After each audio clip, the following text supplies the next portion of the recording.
Hello sa lahat. Meron dito, Samsung Galaxy S22 Ultra 5G, model SM-S908U.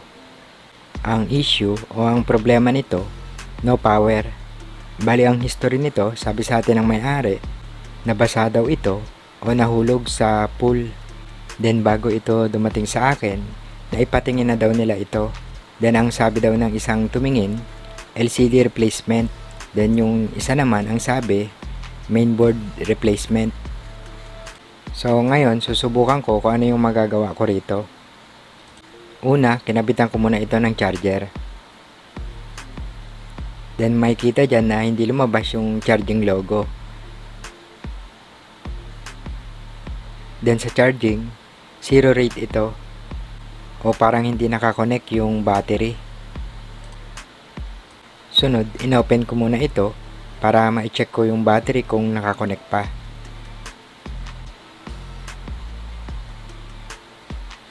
So makikita nga dyan na hindi nga ito nakakonect. So ikinonect ko na muna yung battery. Then ikinonect ko ulit yung charger.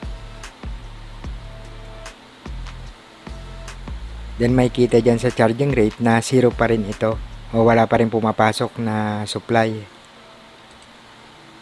Sunod, inalis ko muna yung loudspeaker module para ma-check ko yung charging board. So wala naman ako nakitang corrosion o watermarks dito sa charging board. Then ikinonect ko ulit yung charger para sukatan ang bibas. So makikita dyan na present yung 5.2.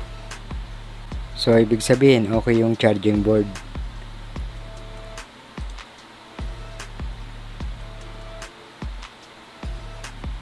Then sa flex cable, present din ang 5.2 volts. So good din itong flex.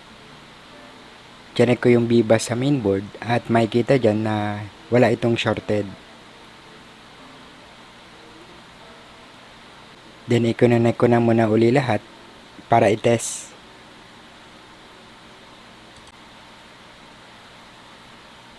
So negative pa rin itong nag-charge or 0 pa rin yung charging rate. Sunod, check ko yung battery voltage. Makikita dyan na 3.3 volts ito. So negative itong makakapag-turn on ng unit. Dapat mga 3.5 pataas. Sunod, check ko kung may shorted yung bibat. Sa diode mode, nag-reading ito ng 1.7. Sa reverse, nag-reading ito ng 0.4. So ibig sabihin, wala itong shorted. Then malaki ang chance nito na mag-power on. Sunod, i-voltage inject ko sana ito. Pero sa kasaway ang palad, walang sakto sa mga connector ko. Kaya ang ginawa ko, i-charge ko na lang yung battery gamit ang digital power supply. So maganda na rin ito para ma-test ko rin yung battery kung good pa. Then i-charge ko muna ito ng mga around 10 to 15 minutes hanggang sa maging 3.5 pataas. So nag 3.6 na yung battery, kaya ititesting ko na ito. Makikita dyan na hindi ito nag-power on. Then yung binoltage inject ko ito, wala rin itong current na lumalabas. Maaaring ang problema nito, open o kaya grounded, gawa ng watermarks o corrosion. Dahilan, kaya kapag sinusuplayan ito, nakaka-detect yung protector ng grounded, kaya ino-open ito yung linya. Sunod, inilabas ko na yung mainboard para ma-physical check.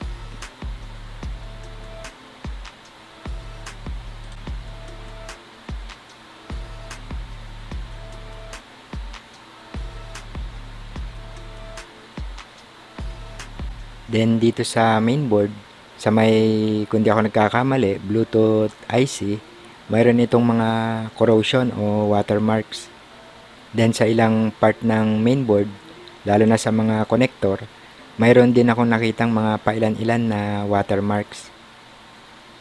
Then hindi ko rin masabi kung nilinis na ito. Sunod, nilinis ko yung mainboard.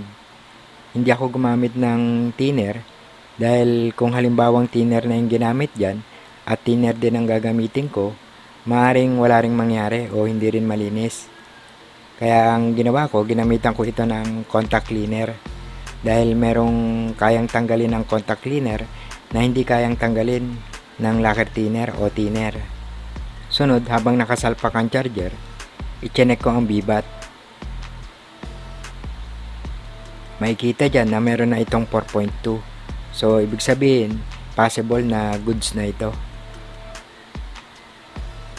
Sunod, ibabalik ko muna yung connector ng LCD at ng battery para ma-check o ma-test. Yon, success na yan pag ganyan. Pero mayroon pa itong second issue.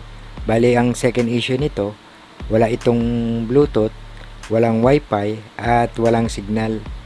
So, bali, gagawa na lang ako ng part 2 para doon. So, hanggang dito na lang muna. Sana nakatulong tong video natin at may natutunan tayo kahit na konti, lalong-lalo na sa mga bagong tulad natin. At hi and hello na sa mga tropa, sa mga master, sa mga nag-upload ng mga totoong impormasyon, sa mga sumusuporta at mga nagtitiwalang magpagawa sa atin. Ayun. Thank you sa inyong lahat. At yun, okay na to. Okay. Okay.